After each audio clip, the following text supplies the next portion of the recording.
Então, vamos começar agora a nossa escola bíblica. Vamos continuar. Vamos concluir o capítulo 12 do Apocalipse e vamos entrar no capítulo 13. Os irmãos repararam que eu costumo mandar uma imagem, né, com um versículo, e eu sempre procuro ou o mais curioso ou aquele que desperta já a curiosidade, né? E o que eu mandei foi justamente o que é mais falado, até por quem não é evangélico. Tem até filme de terror com esse nome, né? Que é o Número da Besta, 666. Isso daí já tem um monte de teoria de conspiração. Existe, né? Até quem nunca leu a Bíblia, mas sabe que se vê em algum lugar o número 666, já faz associação com o que é maligno, né? Então, por isso que eu mandei lá. E hoje nós vamos chegar no capítulo que fala desse número, o número 666. Eu espero conseguir chegar até o último versículo hoje, porque ele está justamente no último versículo, né? Então, sem mais demora, vamos prosseguir e concluir o capítulo 12. Então, já estou compartilhando aqui a tela. Nós paramos aqui. Então, nós vamos falar agora sobre a batalha no céu, a luta no céu, né? Que nós lemos na semana passada, desculpa, né? O capítulo 12, versículo 7 a seguir, né? Então, para relembrar, houve peleja no céu, ou guerra no céu, né? Miguel e seus anjos pelejaram contra o dragão, também pelejaram o dragão e os seus anjos. Todavia não prevaleceram, nem mais se achou no céu o lugar deles. E foi expulso o grande dragão, a antiga serpente, que se chama Diabo e Satanás. Então, aqui nós já temos a revelação na própria Escritura de quem é o dragão, né? Como eu disse na aula passada, em outras aulas, muitas vezes o Apocalipse ele explica já, então não precisa a gente ficar criando especulação, né? Então, aqui no caso, o dragão já está revelado quem é. O diabo, que é Satanás, é chamado também de o sedutor de todo o mundo, né? E aqui nós temos que ele foi atirado para a terra e com ele os seus anjos. Então, o diabo tem os seus anjos. Então ouvi grande voz do céu proclamando: agora veio a salvação, o poder, o reino do nosso Deus e a autoridade do seu Cristo.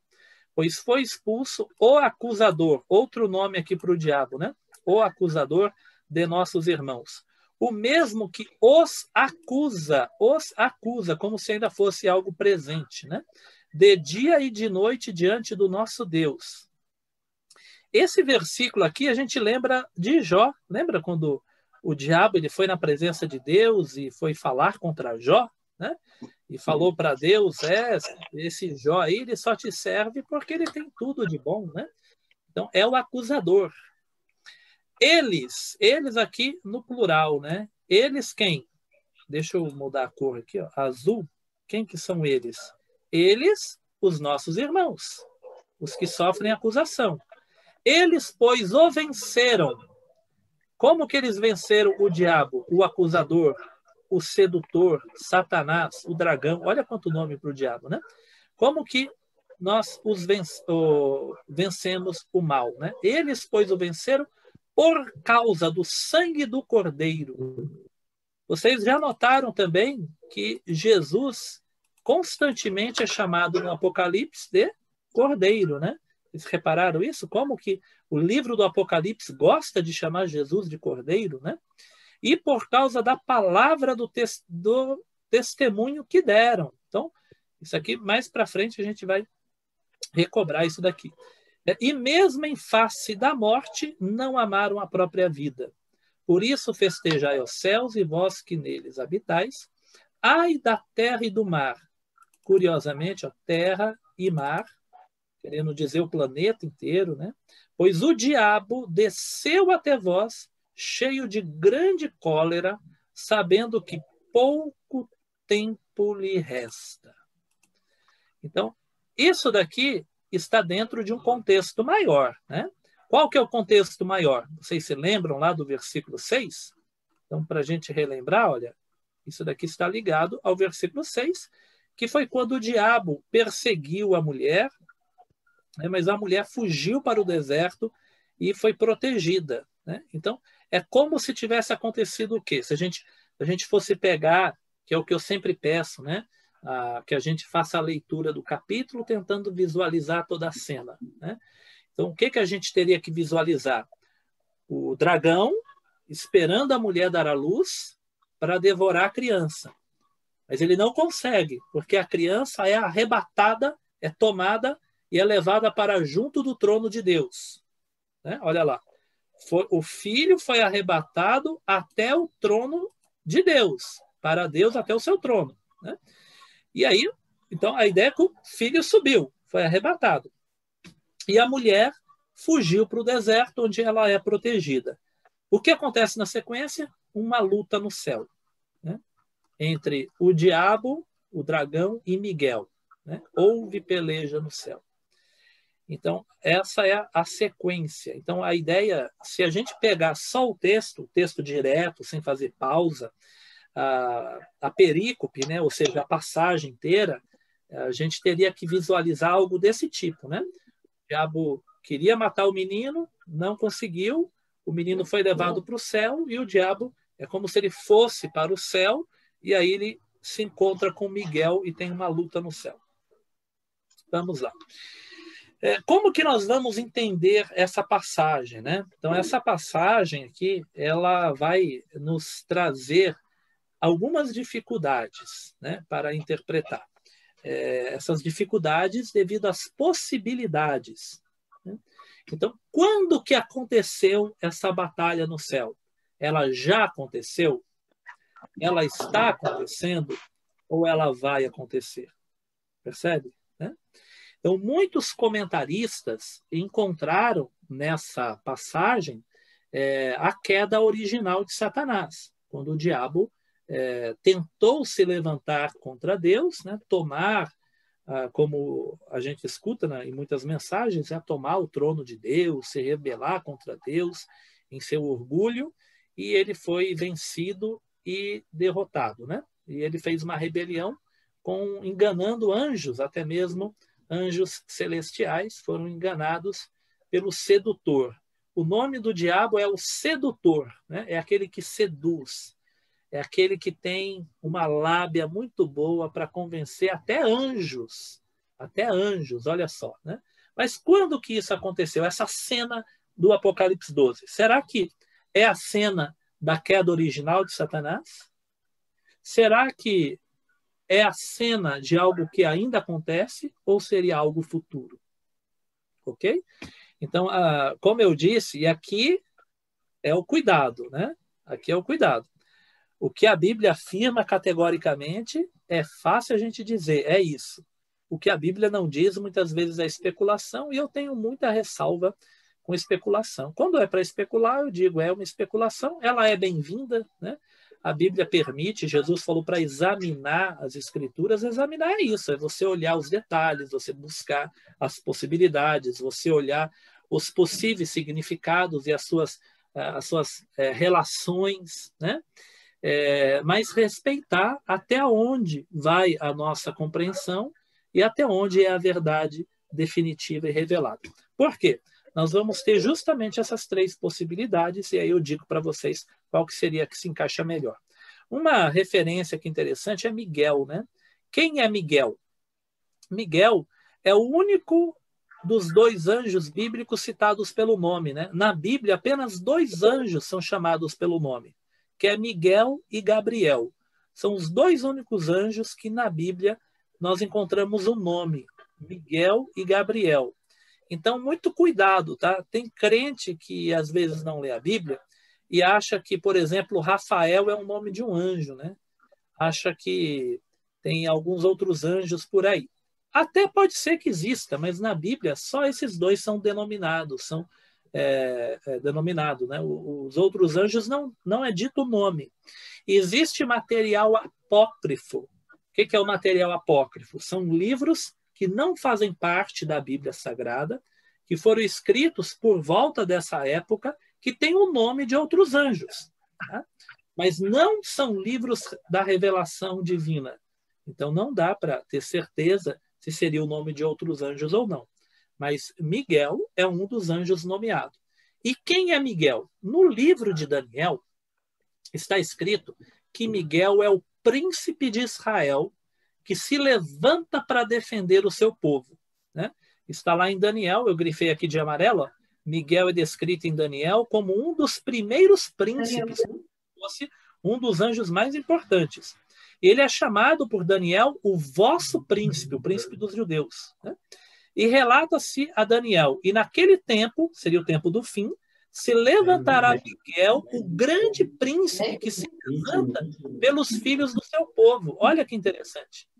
Eu vou mudar para azul para os irmãos verem onde eu estou lendo. É aqui, tá? Aqui é uma referência bíblica de Daniel capítulo 12, versículo 1, tá? Então, em Daniel capítulo 12, versículo 1, diz que naquele tempo, no tempo do fim, Miguel se levanta para defender o povo de Deus.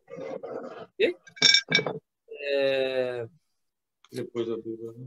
Só uma pequena pausa aqui, irmãos. Deixa eu só mandar um mute geral aqui. Beleza. Voltando lá para o compartilhamento. Aqui. Bom, então, esse texto bíblico diz que existe um anjo, né, designado por Deus para lutar por Israel. Olha os perigos de entender a Bíblia além do que ela permite. Né? Nós temos um movimento de batalha espiritual neopentecostal, não é nem pentecostal, tá? É neopentecostal, que tenta catalogar anjos e demônios. Né? Como nesse caso é dito que Miguel é um príncipe de Israel e que se levanta por Israel, e lá diz que o príncipe da Pérsia, como se fosse um demônio representando a Pérsia, enfrentou Miguel. Então houve uma corrente aí recente que tentou estipular que existe um demônio para cada país do mundo, sabe? Como se fosse um demônio que defendesse cada país do mundo. A Bíblia não diz isso, tá?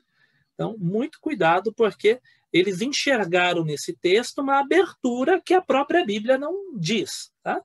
A Bíblia não diz, né? Mas houve aí movimentos para fazer até um catálogo de demônios de países, continentes, bairros, cidades, né? Então, cuidado para aquilo que a Bíblia não diz, e tem gente que diz que é como se fosse uma verdade bíblica. Mas o Miguel, sim, né? Miguel é um anjo que a Bíblia descreve como alguém que se levanta para proteger Israel.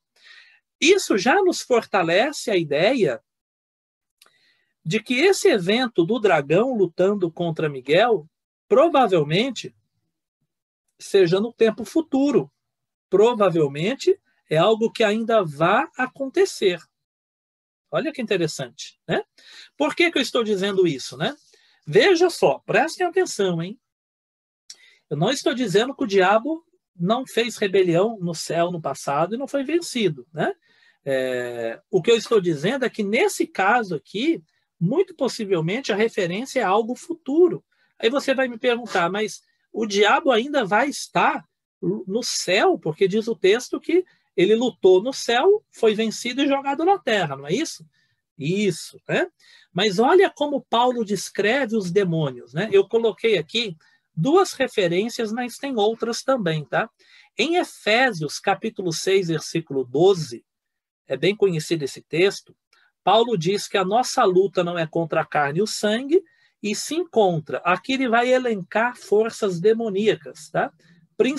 Principados, potestades, dominadores deste mundo tenebroso, e olha como ele apresenta também as forças espiritual do mal nas regiões celestes.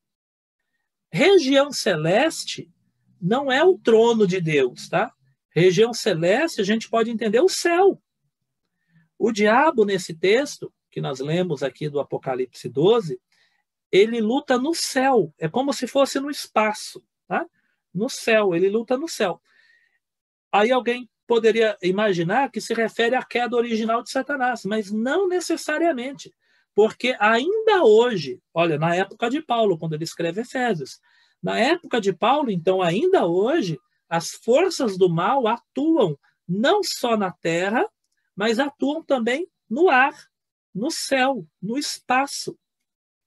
Olha como Paulo chama as forças do mal no capítulo 2 de Efésios também, tá? Efésios 2, versículo 1 e 2. Ele vos deu vida, ele, Jesus, né, vos deu vida, estando vós mortos em vossos delitos e pecados, nos quais andastes outrora, segundo o curso deste mundo, e aqui, olha, vou mudar para azul, onde eu estou lendo, ó. Segundo o príncipe da potestade do ar, o príncipe da potestade do ar, do espírito que agora atua nos filhos da desobediência, né?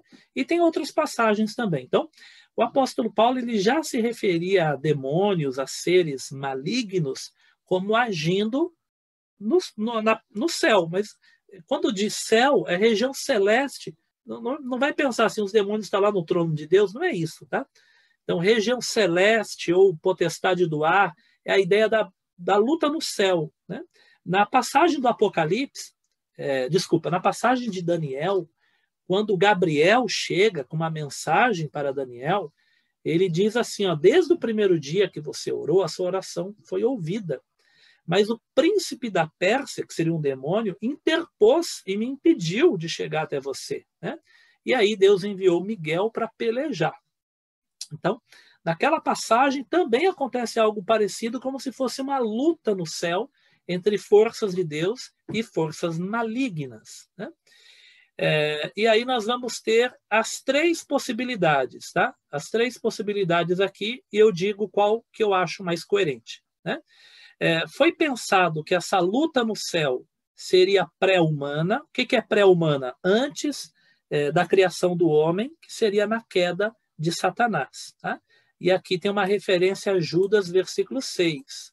Só que em Judas, versículo 6, está falando de demônios que estão presos, mas não são todos os demônios que estão presos. São aqueles, como nós lemos, que estavam presos no Eufrates, que serão liberados no tempo final, né? Então, tem uma imagem, então, uma interpretação que entende que essa guerra, essa luta no céu aconteceu no passado, na queda de Satanás. Tem uma outra interpretação que está acontecendo agora, que seria uma referência à luta espiritual que acontece nos dias de hoje. Por exemplo, né, Jó, que eu já citei, capítulo 1, versículo 6, que diz que quando veio os filhos de Deus, diante de Deus, o diabo veio junto e falou com Deus. E ali teve um confronto, não é uma briga, mas é um confronto, né, verbal de Deus com o diabo. Quando Deus diz para o diabo, né, você observou meu servo Jó? Ele é fiel e íntegro? E aí o diabo responde, ele só é fiel e íntegro porque ele tem de tudo. Então tem um confronto ali, né?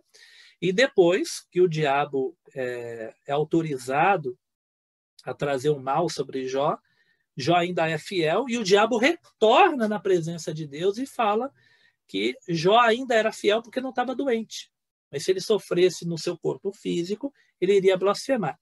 Ou seja, né, aquela passagem de Jó mostra que mesmo depois da queda de Satanás, o diabo ainda atua, podendo ir até mesmo na presença de Deus, ok? E Paulo vai falar de algo da época dele. A nossa luta, a nossa, hoje, não é contra a carne e o sangue, mas contra, ele vai elencando potestade, principados, e ele fala das regiões celestes, né? Como se estivesse atuando no ar, tá? Eu só quero fazer uma observação aqui, tá bom, irmãos? Fazer uma observação muito importante agora, extremamente importante, né? Eu cresci em igrejas de linha pentecostal, né? Eu não sei se no meio batista tem pessoa que fala essas coisas que eu vou falar agora, né? Mas tinha muita gente que falava assim, olha, a gente quando ora, né? A nossa oração sobe para Deus e o diabo às vezes fica impedindo a nossa oração de passar, né? Pensando na passagem de Daniel, porque quando Daniel orou, Deus mandou Gabriel com uma mensagem, e Gabriel falou que não conseguia chegar, porque tinha um demônio barrando a passagem, né? Então, tem crentes que imaginam que a sua oração sobe para Deus, essa linguagem é usada na Bíblia, que a oração é como um incenso que sobe para Deus, e tem gente que acha que tem demônios que impedem a oração de chegar. Bom, isso talvez pudesse ser até no Antigo Testamento, mas a nossa realidade hoje é outra. Por quê? Porque o Espírito Santo mora em você. A sua oração não precisa subir. A sua oração é para o Deus que já está dentro de você. Não tem demônio que impeça a sua oração de chegar diante de Deus, porque o Espírito de Deus habita na igreja, que é o templo do Espírito Santo. Bom? Então, mesmo que a Bíblia retrate lá em Daniel essa luta da mensagem de Deus para chegar em Daniel, não pense que o diabo é capaz de impedir as suas orações. Isso não é capaz. Ele é capaz de fazer outras coisas, né? De atrapalhar o desenvolvimento da igreja. Isso ele é capaz. O apóstolo Paulo diz que ele tentava ir para alguns lugares, né? E o diabo o impediu, né? Isso está em uma das suas epístolas, ou seja, né? Ele tentou ir pregar em algum lugar e ele diz que o diabo o impediu, causou empecilhos. Então, isso pode até acontecer. Mas na sua relação direta com Deus, não tem diabo que dê conta, até porque você é membro do corpo de Cristo, né? Olha que maravilha. A graça de Deus é sensacional. E a última interpretação, que é a que eu acho mais coerente para esse texto, tá bom? Para esse texto de Apocalipse 12, é a que eu vejo a maior coerência, né?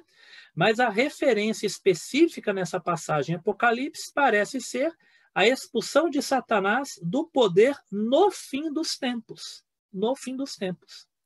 Mas isso não anula as outras duas possibilidades. Porque, de fato, no passado, o diabo se rebelou e foi vencido. De fato, nos dias de hoje, o mal ainda está em ação. E a igreja, com oração, com a palavra de Deus, combate o poder das trevas, como diz Paulo em Efésios, do capítulo 6. Mas essa passagem específica, ela se encaixa muito bem no tempo do fim. Por quê? Pelo próprio contexto. Aqui, eu digo até com uma ousadia maior, tá? Uma ousadia maior, com uma segurança maior, além de só uma hipótese. Eu vejo com muita segurança que isso se refere ao tempo do fim, pela referência aos 1260 dias, que é referido ali à mulher 2 vezes, né?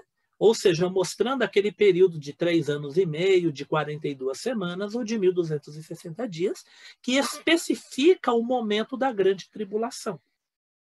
Ou seja, no momento da grande tribulação, haverá uma intensa batalha espiritual, maior do que acontece hoje.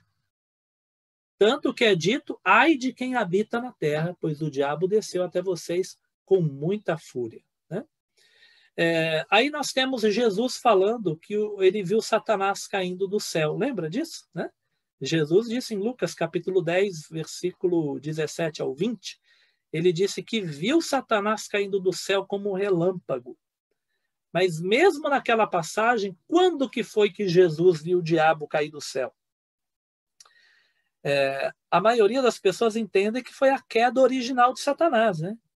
Mas não necessariamente. Se a gente ler o contexto, e aqui é algo fundamental para entender qualquer texto, pode ser uma revista, estou com uma revista aqui que eu uso para dar aula, pode ser uma revista, né? Se eu abrir um texto e eu ler só o meio, eu não vou entender nada, eu tenho que ler o contexto. Então, se a gente lê o contexto de quando Jesus disse que viu Satanás caindo do céu como relâmpago, nós temos a obra dos primeiros discípulos expulsando demônios. Olha lá, eu coloquei aqui a passagem completa. Lucas 10, 17 a seguir. Então regressaram os 70, possuídos de alegria, dizendo, Senhor, os próprios demônios se nos submetem pelo teu nome. Mas ele, Jesus, lhes disse, eu via Satanás caindo do céu como relâmpago. E aí Eis aí, vos dei autoridade para pisar de serpentes e escorpiões e sobre todo o poder do inimigo, e nada absolutamente vos causará dano. Não obstante, alegrai-vos não porque os espíritos se vos submetem, e sim porque o vosso nome está escrito no céu. Então, pelo contexto do dito de Jesus, que viu Satanás caindo do céu, a melhor interpretação é entender que essa queda de Satanás foi justamente a ação dos discípulos de Jesus, que eles foram em 35 vilarejos. Jesus dividiu 70 em grupos de 2, cada um foi para uma vila pregar, curar e expulsar demônios. Em todas elas houve uma grande ação. Imagina 35 cidades evangelizadas ou anunciadas, porque depois Jesus passou por elas, mas na frente foram os dois, né? 2 discípulos representando Jesus, e eles já expulsavam demônios. É como se Jesus estivesse falando: daqui onde eu estou, eu vi o poder das trevas caindo, conforme vocês expulsavam os demônios, né? Então, o que a gente entende aí, né? Lembra que Paulo fala do príncipe da potestade do ar, que ainda hoje opera nos filhos da desobediência? Significa que cada vez que a igreja prega, que pessoas se convertem, que vidas são transformadas, que vidas são libertas, o poder das trevas é como se estivesse caindo, perdendo a sua força. Ok? Né? Mas esse texto do Apocalipse, ele se encaixa muito melhor numa batalha no final dos tempos, até pelo Miguel. Né? O Miguel, com os seus anjos, luta contra o dragão e os seus anjos. E Daniel, capítulo 12, diz que naquele tempo, no tempo do fim, Miguel se levantará para defender os judeus. E qual é uma das linhas de interpretação, inclusive que eu acho muito interessante, é que na grande tribulação os judeus vão se converter a Cristo, a Jesus como o Messias, né? E por isso sofrerão intensa perseguição. E aí nós temos Miguel se levantando para proteger o povo de Deus. Mas tem um detalhe aqui, irmãos. A vitória não é devido ao anjo. A vitória não é devido Miguel. A vitória não é devido poderes celestiais que existem. A vitória é devida ao sangue do Cordeiro.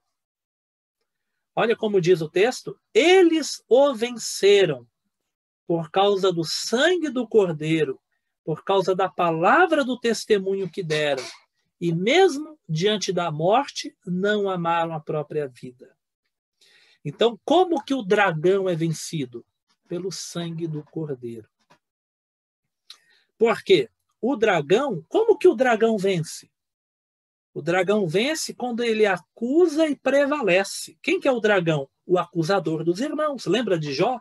Ele é o acusador. Ele é o acusador. Mas como que podemos vencer o acusador?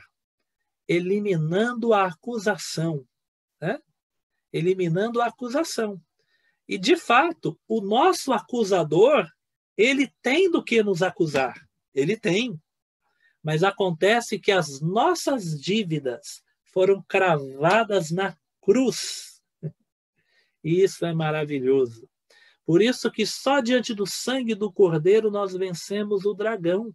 Porque as acusações do dragão contra o povo de Deus, elas são anuladas, porque o sangue do Cordeiro comprou este povo para o Senhor.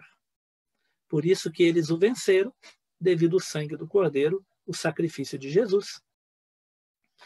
E por causa da palavra do testemunho que deram. Aqui é uma coisa interessante, porque eu, assim como você, né, se você é crente mesmo, tá? Se você entendeu o que significa ser cristão, você sabe que a gente não pode comprar a nossa salvação. A nossa salvação, ela é toda mérito de Deus. Deus enviou o seu Filho, né? E ele nos trouxe a salvação. Mas nós temos que responder. o mérito é de Deus, mas nós temos que responder. Quem tem fé para ser salvo não é Deus, sou eu que tenho que crer. O chamado de Jesus é para que eu responda. Jesus diz, vinde após mim. A Bíblia diz que aquele que crê, quem tem que crer sou eu, ainda que seja Deus que me desperte, mas sou eu que tenho que crer. E aqui nesse texto nós temos também a cooperação humana. Por quê? Nós o vencemos pelo sangue do Cordeiro e por causa da palavra do testemunho. Quem tem a palavra do testemunho é a igreja. Né? E venceu por causa da palavra do testemunho e por não amar a sua vida, mesmo em face à morte. Lembra que Jesus disse? Aquele que quiser salvar a sua vida, perdê-la-á. Mas aquele que por amor a mim perder a sua vida, a achará, né? A salvará. E é esse contexto que nós temos aqui. Né? Mas eu gostaria de pensar de outra forma. Né? A gente poderia dizer aqui que a vitória sobre Satanás seria por 3 motivos. Número 1, por causa do sangue do Cordeiro. Número 2, por causa da palavra do testemunho. Número 3, porque não amaram as suas vidas, mesmo em face da morte. Mas no lugar de colocar do jeito que eu coloquei aqui, olha, eu dividi o texto bíblico em 3 partes, está vendo? Número 1, 2 e 3. Né? Nós podemos encarar desse jeito aqui, olha, como se uma coisa levasse a outra. Está vendo? Eu coloquei setas aqui, ó. Aí como que nós poderíamos interpretar? Nós interpretamos assim. A nossa vitória sobre o dragão é por causa do sangue do Cordeiro. Por causa do sangue do Cordeiro, a igreja que é salva, ela não se contém e ela tem que testificar esse Salvador para o mundo de trevas. É uma consequência. Se você entendeu a salvação, se você entendeu o que Deus fez por você, você vai querer compartilhar isso com outras pessoas, que é a palavra do testemunho. E mesmo que isso represente perseguições e perigos, a igreja não se cala. E ela ama mais o seu Senhor e testificar a bondade desse Deus do que se apegar a uma segurança individualista. Então, é dessa forma que fica mais interessante entender essa sequência. Eles, pois, o venceram por causa do sangue do Cordeiro. Porque Jesus morreu por mim, eu não me contenho e eu tenho que testificar. E esse testemunho é mesmo em face da morte. Ok? Bom, e agora nós vamos para a continuação. Né? O que acontece na sequência? O dragão, ele vai perseguir a mulher, ele volta para perseguir a mulher, só que essa parte eu já comentei bastante na aula passada, né? Mesmo sem ler aqui, eu comentei com os irmãos. O que foi essa passagem aqui? O dragão é lançado para a terra, aí ele volta para contender com a mulher. Então, veja, é como se existisse 2 frentes. É como se o diabo estivesse lutando contra anjos, contra Miguel e contra anjos, e contra seres humanos. A mulher, que representa a igreja. Aliás, eu vou mudar aqui, não esqueça, né? O povo de Deus, tá? A mulher é o povo de Deus, porque eu posso me referir tanto aos judeus quanto à igreja, né? Tanto os judeus que se converteram, se voltaram para Deus, quanto a igreja. O que faz com que não anule a interpretação de que na grande tribulação haverá uma grande conversão em Israel dos judeus. Né? Então, o povo de Deus, a mulher representa a igreja também, mas todo o povo de Deus, todos aqueles que se voltaram para Deus. Então, o diabo está lutando contra Miguel e seus anjos, uma luta que você não vê, invisível, mas o dragão também está lutando contra a igreja, que é visível. E nós temos aqui a igreja sendo salva por meios miraculosos, né? O dragão, lembra que eu falei na aula passada? O dragão vomita um rio, ele abre a boca e sai uma enchente para atingir a mulher no deserto, né? Mas antes que a enchente desabe sobre a mulher, a terra se abre e engole toda aquela água que o dragão jogou. E aí o que o dragão faz? Verso 17. Irou-se o dragão contra a mulher e foi pelejar contra o restante da sua descendência. Né? Quem é a descendência da mulher? Né? Todos os filhos de Deus. Né? Lembra da família de Jesus? A minha mãe, o meu pai, meu irmão, são todos aqueles que guardam a palavra. E olha o que diz aqui, né? A sua descendência, os que guardam os mandamentos de Deus e têm o testemunho de Jesus. Ok? Bom, essa palavra, que é uma palavra escatológica, que é uma palavra para o fim, como ela se aplica hoje, né, para a gente, né? Eu já falei também, né? Ela significa essa proteção de Deus para a nossa vida, né? O diabo, ele, como dizia um pregador antigo, né? O diabo não é um cachorro banguelo, tá? O diabo não é um cachorro banguelo que não morde, tá? O diabo é um dragão, né? Ele é furioso, mas nós temos a proteção do Altíssimo, né? Nós temos a proteção do Altíssimo. Então, nós temos que saber que as forças do mal existem e são violentas e malignas. Por isso que jamais nós podemos nos afastar da palavra de Deus e do amor de Deus, porque é pelo sangue do Cordeiro que nós vencemos. Não, no dia que você achar que você é capaz de vencer o diabo, você será derrotado pelo diabo. Mas enquanto você tiver certeza que você não pode vencer o diabo, mas o sangue do Cordeiro te garante a vitória sobre o mal, você está protegido, porque não está em você, mas está naquilo que Jesus fez por você. É o sangue do Cordeiro. Agora, não é clamar pelo sangue, né? Tem gente que acha que se falar o sangue de Jesus tem poder, espanta o diabo, né? O sangue do Cordeiro, que vence o diabo, não é você orar para o sangue de Jesus queimar o diabo. É porque o sangue do Cordeiro significa que você foi comprado por Deus. A gente vence o diabo pelo sangue do Cordeiro, porque é o sangue do Cordeiro que anulou a dívida que o diabo acusa as pessoas diante de Deus. É só pelo sangue do Cordeiro que a conta está paga. Mas agora eu quero falar da besta. Vamos agora para o próximo capítulo. Capítulo 13 agora, né? Vamos ler esse texto aqui, irmãos. Vamos lá. Agora, olha a sequência, hein? É uma sequência, né? O dragão parou e agora entra em cena 2 representantes do dragão. O dragão, todo mundo já sabe quem é o diabo. Agora vai entrar as bestas. Vamos lá, então? Capítulo 13. Vamos ler o texto. Vi emergir do mar. Olha, do mar, hein? Presta atenção que essa daqui sai do mar. Vi emergir do mar uma besta que tinha 10 chifres e 7 cabeças, e sobre os chifres 10 diademas, que são coroas, tá? E sobre as cabeças nomes de blasfêmia. Deixa eu aumentar aqui a imagem. Lembrei da irmã Silvia, que já pediu para aumentar a imagem outras vezes, né? A letra, pronto. Né? Verso 2.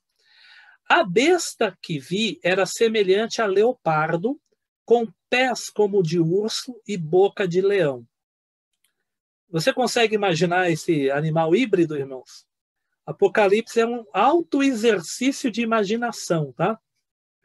Você imagina a besta como se fosse uma fera, tá? Quando fala besta é como se fosse uma fera. E João está vendo essa fera nesse formato.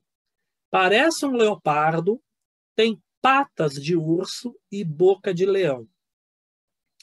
E deu-lhe o dragão o seu poder, o seu trono e grande autoridade. Vocês lembram quem é o dragão, né? O diabo dá para essa besta o seu poder, o seu trono e grande autoridade. Então vi uma das suas cabeças como golpeada de morte. Mas essa ferida mortal foi curada. E toda a terra, o planeta inteiro e toda a terra se maravilhou seguindo a besta. Então a besta ganha seguidores do mundo inteiro, né? E adoraram o dragão. Olha só, né? A besta recebe o trono, governo, grande autoridade e poder. As pessoas seguem a besta, mas adoram ao dragão, porque deu a sua autoridade à besta. E também adoram a besta, dizendo: quem é semelhante à besta? Quem pode lutar contra ela, pelejar contra ela? Foi-lhe dada uma boca que proferia arrogâncias e blasfêmias, e autoridade para agir. Olha aqui, irmãos, aquele número, o número do Apocalipse que se repete: 42 meses. 42 meses é um tempo, 2 tempos e metade de um tempo. É 1.260 dias ou 3 anos e meio. Tá? E abriu a boca em blasfêmias contra Deus para difamar o nome e difamar o tabernáculo, a saber, os que habitam no céu. Foi-lhe dado também que pelejasse contra os santos e os vencesse. Isso daqui, irmãos, é uma cópia de Daniel. Em Daniel está escrito que no tempo do fim haverá um grande rei maligno que vai pelejar contra os santos e vai vencer os santos. Olha que coisa interessante. Em algum momento, o poder das trevas vai vencer os santos. Mas vencer em que sentido? É vencer matando. Não é vencer levando-os a negar a fé. É vencer matando. Nós vamos ver mais à frente. Quem não tem a marca da besta e não adora a besta, morre. Né? Então, é nesse sentido. Então, cuidado aí com a ideia de vencer. Né? Vamos perceber que pode existir mais de uma ideia de vencer. Né? Deu-lhe ainda autoridade, olha o poder dessa besta. Ela tem autoridade sobre cada tribo, povo, língua e nação. É por isso que isso daqui é verdade, né? Apesar de haver muita especulação nas leituras apocalípticas, mas uma das coisas que a gente concorda, mesmo com os que fazem especulação, é que o poder da besta vai ser mundial. Veja, essa besta tem autoridade sobre cada tribo, cada povo, língua e nação. É um governo com poder mundial. E adorá-la-ão todos os que habitam sobre a terra. Todos vão adorar a besta. Aqueles cujos nomes não foram escritos no livro da vida do Cordeiro. Olha de novo o nome do Cordeiro aqui, ó, que foi morto desde a fundação do mundo. Gente, isso daqui é teologia paulina, é teologia de outras passagens bíblicas que fala de Jesus como o Cordeiro morto antes da fundação do mundo, que seria algo querendo dizer que no plano de Deus já estava prevista a salvação por meio da morte do Senhor Jesus. Né? Se alguém tem ouvidos, ouça. Se alguém leva para cativeiro vai. Se alguém matar a espada, necessário é que seja morta a espada. Aqui está a perseverança e fidelidade dos santos, mesmo em face de todo esse mal. Essa é a primeira besta. Agora, a segunda besta. Só para os irmãos saberem, tá? A primeira besta nós vamos identificar como o anticristo. E a segunda besta, o próprio Apocalipse, mais à frente, identifica com o nome de falso profeta. Então, quem anota aí, se tem alguém que usa um caderninho para anotar, você pode anotar aí, ó, o dragão é o diabo, a primeira besta é o anticristo, é a besta que saiu do mar. A segunda besta, a besta que saiu da terra, é chamada de falso profeta. Né? Vi ainda outra besta emergir da terra. A primeira saiu do mar, a segunda saiu da terra. Essa daqui tem 2 chifres, a outra tinha 10. E olha que interessante, irmãos. Parecia o cordeiro. Parecendo cordeiro, mas falava como dragão. Olha que interessante. Eu acho que esse simbolismo aqui todo mundo entendeu já, né? Acho que aqui todo mundo entendeu, né? Lembra quando Jesus disse do falso pastor? Lembra quando Jesus disse que as minhas ovelhas não vão ouvir a voz do falso pastor, pois conhece a sua voz. Então, olha que coisa interessante lá em João, hein? Jesus disse: aquele que não entra pela porta é mercenário. As minhas ovelhas não seguirão porque reconhece a voz do verdadeiro pastor. Essa segunda besta, ela parece o cordeiro. Quem é o cordeiro? É Jesus, né? Essa besta parece o cordeiro, mas quando ela abre a boca, aí ela não engana. Porque a voz da besta é a voz do dragão. Quem é o dragão? O diabo. Então, aqui nós temos já configurado aqui a imagem do poder religioso da segunda besta. Não à toa ela é chamada de falso profeta. Exerce toda a autoridade da primeira besta. Tá vendo como é distinta, né? Ela tem toda a autoridade da primeira besta na sua presença. E olha como essa besta é poderosa, hein? Olha só. Faz com que a terra e os seus habitantes adorem a primeira besta. Ela faz. Ela faz com que a terra adore a primeira besta, cuja ferida mortal foi curada. E ela também, olha, quem acha aqui que o diabo não tem poder para fazer milagres, olha o que está escrito aqui, ó. Também opera grandes sinais, de maneira que até fogo do céu faz descer a terra diante dos homens. E ela tem a característica do seu líder, né, que é o diabo. Ela seduz. Quem é o sedutor? É o diabo. Ela seduz os que habitam sobre a terra por causa dos sinais. E uma coisa que as pessoas gostam é sinais, né? Uma coisa que o povo gosta é de milagre, de sinal, de cura. Não que Deus não faça. Deus é poderoso para curar e transformar qualquer realidade. Mas tem muita gente que não quer Jesus. Tem muita gente que só quer os sinais. Lembra quando Jesus multiplicou o pão e peixe, né?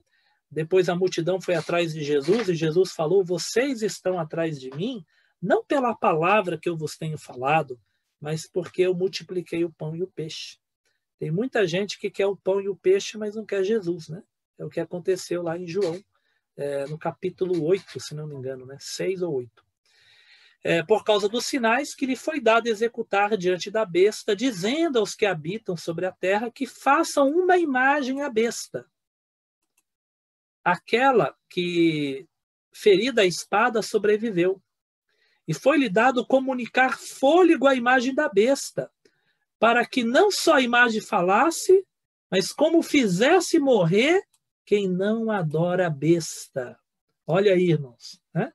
A segunda besta manda fazer uma imagem da primeira besta, e ela tem o poder de fazer a imagem falar.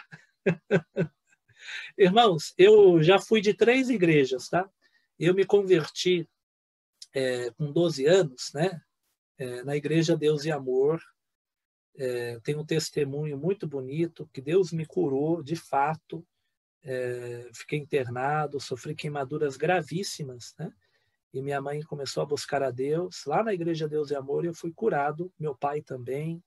Então, de fato, Deus me curou lá, né? Mas foi Deus que me curou. Não é a igreja que cura, é Deus, né? Depois eu fui para a Assembleia de Deus quando eu comecei a estudar no seminário, né? E da Assembleia de Deus eu fui para a Igreja Batista, né? Que é onde eu estou hoje com os irmãos.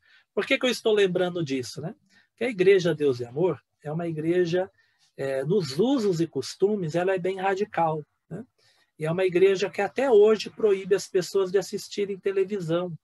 Eu me lembro que o pastor fundador lá da Igreja Deus e Amor, o missionário Davi Miranda, ele dizia que a televisão é a imagem da besta, porque aqui está escrito que a imagem ganhou fôlego e fala, né?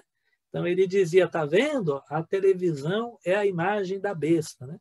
É claro que não é, né, irmãos? A televisão não é a imagem da besta, por quê? É só ler todo o contexto, né? Essa imagem, além de falar, ela é uma cópia da besta, uma imagem da besta, além de falar, ela faz morrer quem não adora a besta. Então ela tem o poder de gerar morte, de fazer morrer aqueles que não adoram a imagem da besta. A todos, os pequenos e os grandes, os ricos e os pobres, os livres, os escravos, faz que lhe sejam dadas certa marca sobre a mão direita e sobre a fronte. A fronte é a testa, tá? Então, na mão direita e na testa, uma marca, para que ninguém possa comprar ou vender, senão aqueles que têm a marca, o nome da besta ou o número do seu nome. Aqui está a sabedoria. Aquele que tem entendimento, calcule o número da besta, pois é número de homem. Ora, esse número é 666. Ok? Vamos lá, irmãos. Então, essa foi a leitura do capítulo, né? Vamos iniciar aqui. Tem muita coisa para falar. Eu já vi que vai ficar para a semana que vem. Até porque essa passagem que nós chegamos agora, né? É a passagem mais... É uma das mais faladas, né? Das mais comentadas. Como eu disse para os irmãos, até filme de terror tem, né? Para falar sobre a marca da besta. Provavelmente a marca da besta nós vamos estudar na semana que vem.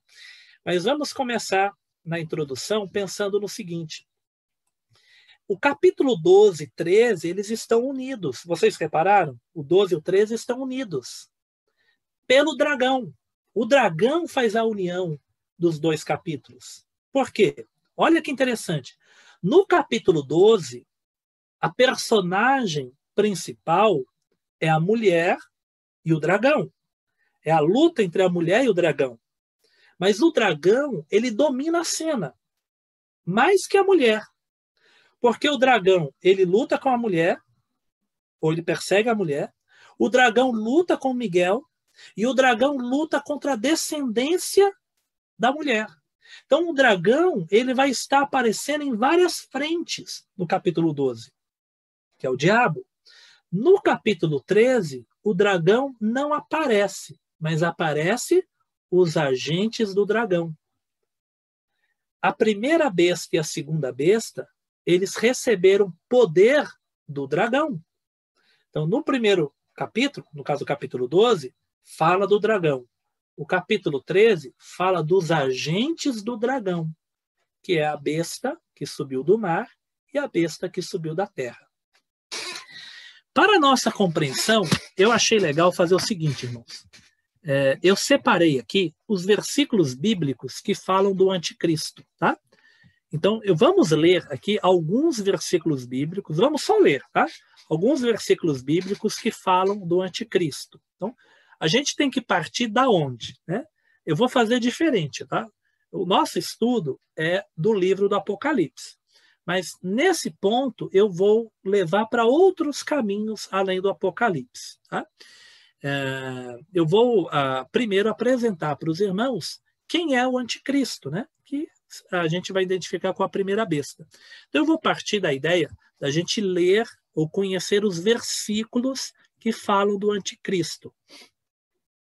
Nós temos o anticristo, esse termo anticristo, vocês notaram que ele não apareceu nesse capítulo. Vocês notaram? Não está escrito anticristo aí. Aliás, no Apocalipse não está escrito anticristo. Não está escrito anticristo. Então, como que a gente descobriu que a besta é o anticristo, né? A gente fazendo a conexão com outras passagens bíblicas, tá?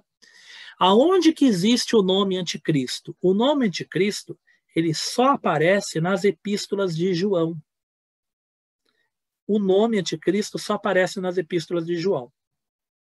Paulo vai falar do anticristo com outro nome. O Apocalipse fala do anticristo com outro nome. Daniel com outro nome, né? Até porque anticristo não é nome, é uma forma de designar. E eu quero que os irmãos notem aqui nos textos de João essas três expressões aqui, ó. O anticristo, no singular, o anticristo. Eu quero que os irmãos percebam o espírito do anticristo, que aí dá a ideia de algo que não é físico. Então, o anticristo, como se fosse uma pessoa, algo físico. O espírito do anticristo e, no plural, os anticristos. Vamos ler os textos, então. 1 João, capítulo 2, versículo 18 e 19. Tá? A minha tradução, a minha não, né? A que eu uso, é Almeida Revista e Atualizada, ARA. Tá bom? Diz assim, ó, filhinhos, já é a última hora. Então, ainda que não caiba aqui o estudo sobre 1 João, mas note como João entendia a sua época, a última hora. Nós já vivemos a era final, irmãos. Nós já vivemos.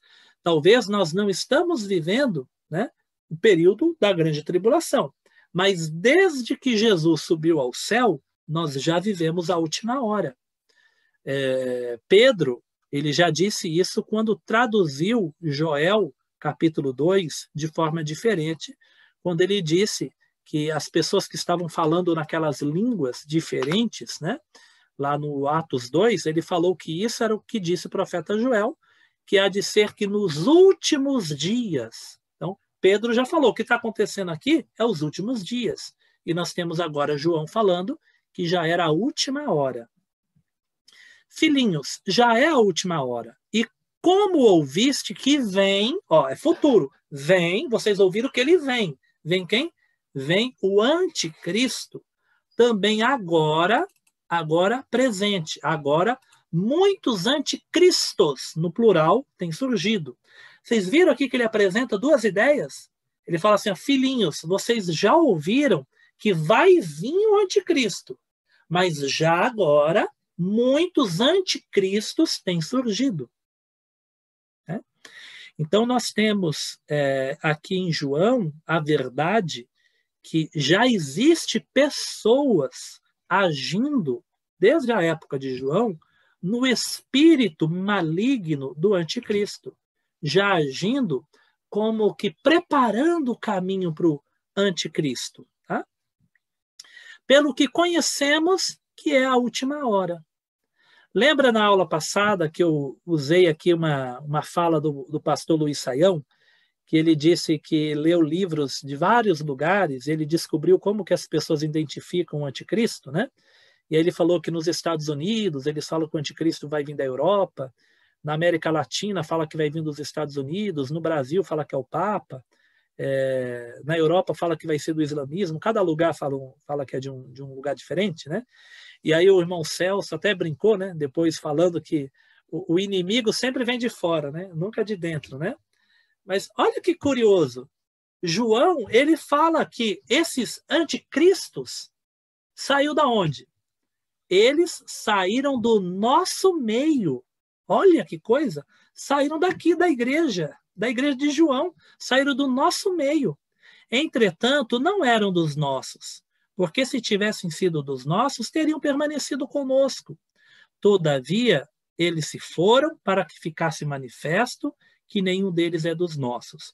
Ou seja, o anticristo, ele pode muito bem um dia estar com a Bíblia debaixo do braço, até pregando no púlpito de alguma igreja, né? Até celebrando ceia e coisas desse tipo, e depois se revelar como um ser maligno. Se na época de João os anticristos saíram do meio da igreja, imagina no futuro, né? Então, é uma possibilidade, não é que seja, tá? Na época de João, os anticristos, que não é o singular, não é o anticristo, mas são modelos de anticristos, já saíam de dentro da igreja. Né?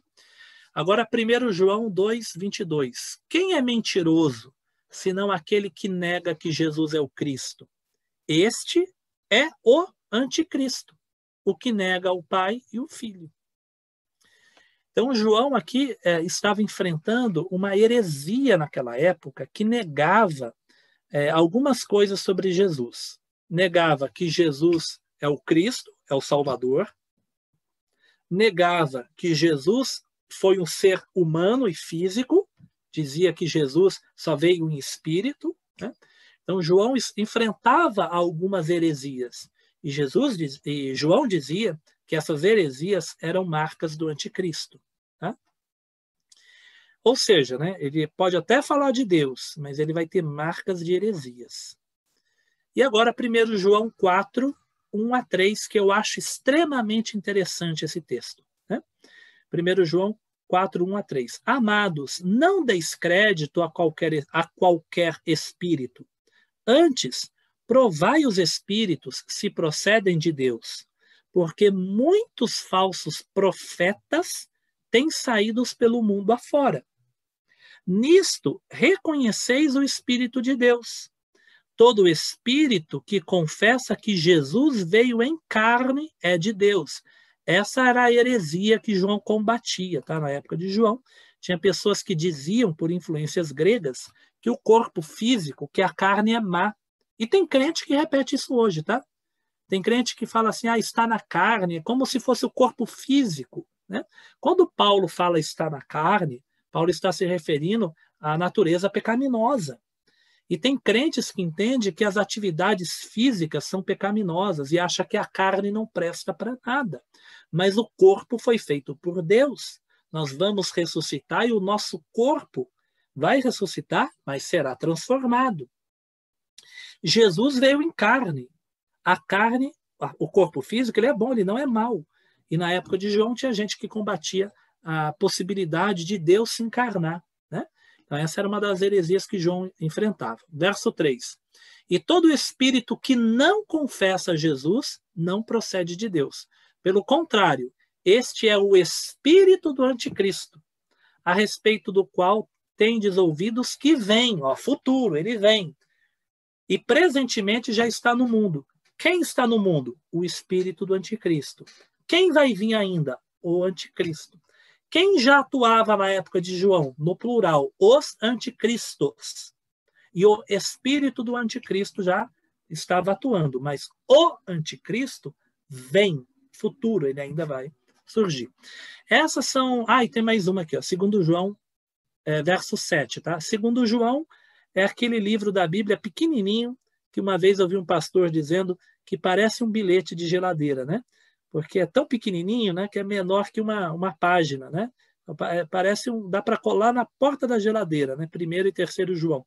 Então, desculpa, 2º e 3º João, né? Então, 2º João só tem um capítulo, então aqui 7 é o versículo, tá?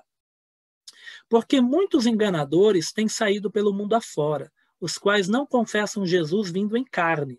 Assim é o enganador e o anticristo. Tá? Assim é o enganador e o anticristo. Então, nós temos apenas essas passagens com o termo anticristo, somente essas passagens. Agora, nós vamos conhecer outras passagens bíblicas que também se referem ao anticristo. Tá? Outras passagens bíblicas que também se referem ao anticristo. Então, tradicionalmente, tá? Esses textos que nós vamos ler agora têm sido usados para identificar a pessoa do anticristo e formar a teologia ou a escatologia desse momento singular final. Já adianto para os irmãos que sobre o anticristo, a besta, né, uma boa quantidade de informações está no Apocalipse, que nós lemos lá no capítulo 13, é onde existe mais informações, né, é onde está mais completo. Mas antes do Apocalipse, várias passagens vão se conectando para essa pessoa. Vamos começar com Daniel, capítulo 8, versículo 23. Tá?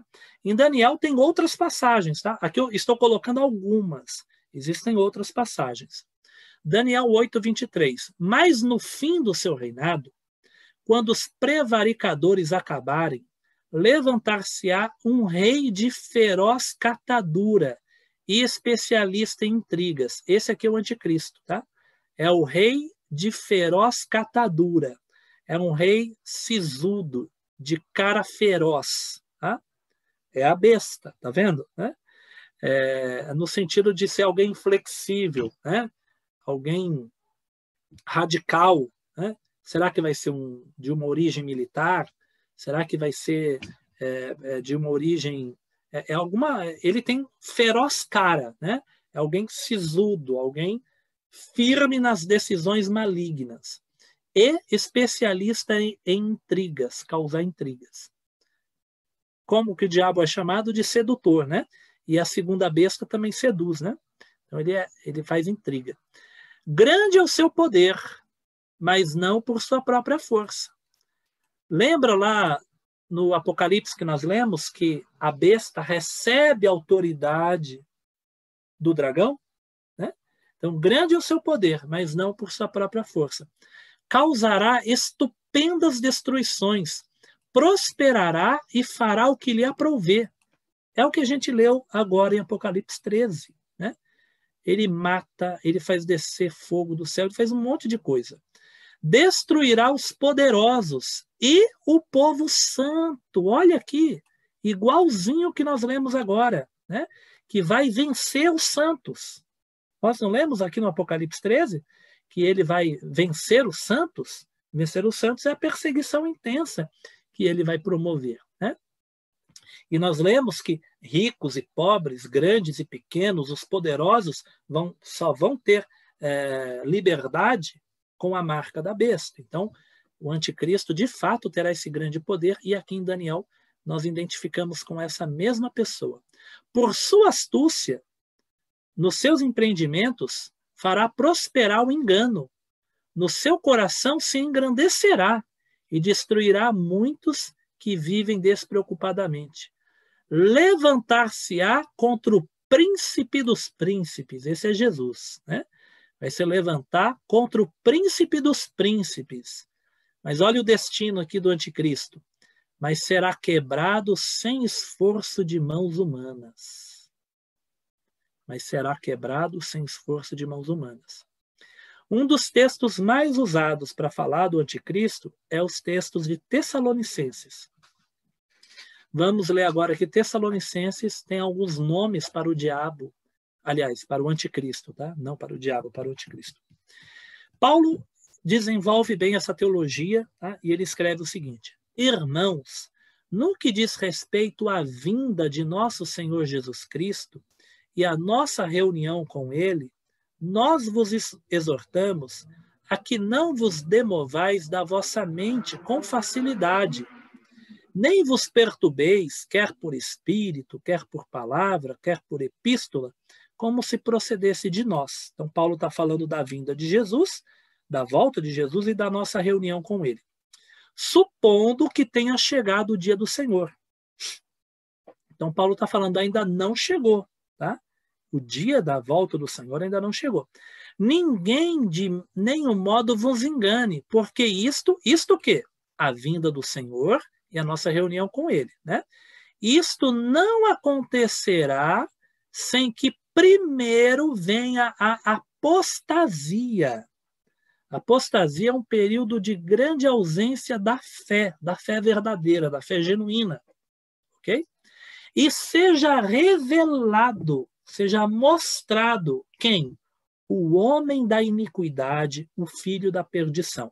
Aqui nós temos mais dois nomes para o anticristo. Então, lá em Daniel, o rei de feroz catadura. No Apocalipse, a besta que subiu do mar. Em João, o anticristo. E aqui em Paulo, o homem da iniquidade, o filho da perdição. O qual se opõe e se levanta contra tudo que se chama Deus, ou é objeto de culto, a ponto de se assentar no santuário de Deus, ostentando-se como se fosse o próprio Deus. Vocês viram lá que a besta é adorada? Não é o que está escrito lá? Que a besta recebe adoração? Então, o que Paulo diz? Que este homem do pecado, ele vai se ostentar e vai se orgulhar tanto que ele vai se achar o próprio Deus, ou seja, ele vai querer receber adoração. Né? Agora, o capítulo 2 ainda, versículos 7 ao 10. Com efeito, o mistério da iniquidade já opera. Irmãos, eu vou mudar a cor aqui só para vocês verem onde eu estou. Verde. Ó. O mistério da iniquidade já opera. Aqui é igualzinho o que João escreveu mais acima. O espírito do anticristo já atua. Lembra que João escreveu isso? O que Paulo fala aqui? O mistério da iniquidade já opera, já existe, já está operando. Mas ele está aguardando, e aguarda somente que seja afastado aquele que agora o detém. Então, existe alguém que detém, que segura, que impede a manifestação do anticristo, porque o tempo não chegou ainda. Né? Então, somente quando Deus permitir é que vai acontecer. Verso 8. Então será de fato revelado o iníquo. Aqui é outro nome para o anticristo. O iníquo, de iniquidade, tá? O iníquo. Agora, irmãos, presta atenção nisso daqui. Ó. Uma pausa aqui, eu parei ali em iníquo, né? A besta parece muito poderosa, não parece muito poderosa? Ela recebeu o trono, o poder e grande autoridade do dragão. Ela recebeu o trono do diabo, o poder do diabo, a autoridade de Satanás. Ela tem poder de fazer descer fogo do céu, né? o falso profeta. Né? Ela tem grande poder. Quem não adora a besta morre. Olha o poder que tem a besta. Ela é muito poderosa. Mas sabe o que ela é para Jesus? Olha a continuação. Né? O iníquo, a quem o Senhor Jesus matará com o sopro da sua boca e o destruirá pela manifestação da sua vinda. Por mais poderosa que seja a figura do anticristo, Jesus só precisa de um sopro. E pronto, a besta morre. Olha só, irmãos, por mais que o diabo é um dragão e a besta seja aquela fera que parece um leopardo com pata de urso, boca de leão, né? Que tem tanto poder, tem 10 coroas, tanto poder, consegue mandar matar, tanto poder que tem, quando Jesus se manifestar, é só um sopro, é igual apagar uma vela. Matará e destruirá pela manifestação da sua vinda. Ora, o aparecimento do iníquo, de novo aqui o nome do anticristo, é segundo a eficácia de Satanás. Veja como Paulo aqui concorda com o Apocalipse, ou o contrário, né? Porque Paulo escreveu antes. Né? Veja como a revelação do Apocalipse ela se casa com o que Paulo diz. O aparecimento do iníquo, da besta, é segundo a eficácia de Satanás, com todo o poder, sinais e prodígios de mentira. A mesma coisa que nós lemos lá em Apocalipse, que a besta tem poder de descer fogo do céu, de fazer sinais que maravilham o mundo todo. Mas ela recebeu o poder do diabo. E Paulo está falando que o iníquo vai operar segundo a eficácia de Satanás. Né? E com todo o engano de injustiça aos que perecem. Por quê? Porque não acolheram o amor da verdade para serem salvos. Né? Então, aqueles que rejeitaram o amor da verdade vão acabar sendo servos do anticristo. E o último versículo.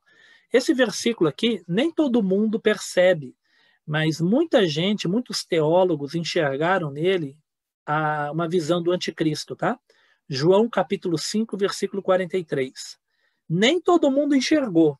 Olha que interessante, mas muitos teólogos enxergaram e parece que tem um certo sentido sim, tá? João 5, 43. Jesus falando para os judeus: eu vim em nome do meu Pai e não me recebeis. Se outro vier em seu próprio nome, certamente o recebereis. Então, esse outro que vai vir, tem muita gente que entendeu que Jesus já se referia ao diabo. Tá? Tem outras passagens, tá? Em Marcos, capítulo 13, versículo 14, ou é 14, 13, agora me falha a memória, e Mateus também 24, Jesus disse, quando vocês verem a desolação no lugar santo, né? Quem vê entenda, seria também uma referência no discurso escatológico de Jesus, mostrando o poder do iníquo nesse tempo final. Tem mais coisas em Daniel. Em Daniel diz que aquele rei maligno, ele vai fazer um acordo com o povo santo por uma semana. Uma semana tem quantos dias? 7, né? E diz que na metade da semana ele rompe o acordo e ele começa a perseguir o povo santo. Qual que é a metade de 7? 3,5, né? 3,5, 3 anos e meio, 42 semanas, né? Então, existem muitas conexões também com números e por aí vai. Então, nós vamos fazer assim, irmãos. Nós vamos parar por aqui na leitura dos textos sobre o anticristo, né? E na semana que vem, aí sim, tá bom? Então, essa aula ficou para 2 dias mesmo, tá? Semana que vem eu vou falar só do anticristo, então. Então o capítulo 13 vai ficar para 2 aulas hoje, né? E semana que vem eu vou me comprometer só com ele. Aí a gente vai ver quem é a besta que emerge do mar e quem é a besta que emerge da terra. Irmãos, eu vou fazer um desafio para vocês. Vocês se lembram que antes eu dava aquela lição de casa, né? Que era para preencher aquela tabela das cartas, né? Do Apocalipse. Então, se você aceitar o desafio, não é obrigado, tá? Mas se você aceitar o desafio, Vocês viram que a besta, ela parece o cordeiro, né? Mas fala como o dragão. Nesse capítulo 13, tem várias coisas da besta que se parecem com Jesus. Eu não vou mostrar para os irmãos, senão vocês vão saber a resposta. Deixa eu contar quantas coisas eu identifiquei aqui, ó. Deixa eu contar aqui, ó. Eu identifiquei, peraí, eu fiz até uma tabela, tá? Mas vocês não podem ver. 1, 2, 3, 4, 5, 6, 7, 8, 9, 10, 11, 11. 11 coisas, olha. Eu achei 11 semelhanças do dragão, ou do dragão não, esquece. 11 semelhanças da besta com Jesus, né? Na descrição do Apocalipse. Será que vocês conseguem descobrir quais são, né? Quais são elas, né?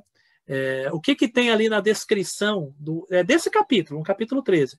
O que ali é dito que a besta tem, que a gente já estudou antes, que falou que Jesus tem? A maioria está no livro do Apocalipse. Tem algumas coisas que até está fora do Apocalipse, né? Será que vocês conseguem encontrar algumas coisas que a gente fala assim, olha, está escrito que a besta tem isso, mas também já nós lemos que Jesus tem. Eu vou dar um exemplo aqui, mas um exemplo que não tem lá, tá? Um exemplo que não tem lá. Por exemplo, no Apocalipse, no capítulo 1, diz que Jesus tem um rosto que brilha como o sol. Vamos supor que tivesse escrito aqui que a besta tivesse um rosto como o sol. Seria uma semelhança, tá? Mas não é essa, só para os irmãos terem uma ideia, tá? Pode ser no simbolismo, pode ser em outras características. Então, o desafio que vai ficar é esse. Você vai reler aí o capítulo 13 e você vai reler todo o Apocalipse. É brincadeira, irmãos, né? Mas se você quiser, pode reler, né? Eu quero que vocês descubram as coisas que a besta copiou de Jesus, né? Porque anticristo, e eu vou adiantar outra coisa aqui, ó. Todo mundo pensa que é contra, né? Todo mundo pensa que é contra. Só que a palavra anti, em grego, ela tem 2 significados. Um significado é contra, e o outro é no lugar de alguém. Anti pode significar contra, no termo grego, e pode significar no lugar de alguém. Ou seja, no lugar de Cristo, se passando por Cristo. Né? Para ser contra Cristo, pode tentar copiar Cristo, é o que acontece. Né?